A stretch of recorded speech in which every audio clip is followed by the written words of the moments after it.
we have these vertical grooves, not perfectly straight, but they didn't have to be. It's just that's what was there, so that's to reinforce. You got your kick panel, front plate, front of the lower A-pillar, jack support underneath, this brace, and then there's another brace that goes here.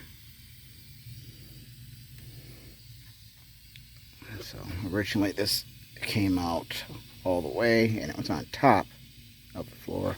It's going to be a little differently now. This is going to be on top and then the seam sealer and stuff. So, but it's welded into that support there as well as going around. So there's a mix of spot welds plus joining welds, just time consuming. And that edge of there will be bent up and spot welded into this kick panel on the inside of the wheel well, and then everything gets seam sealer.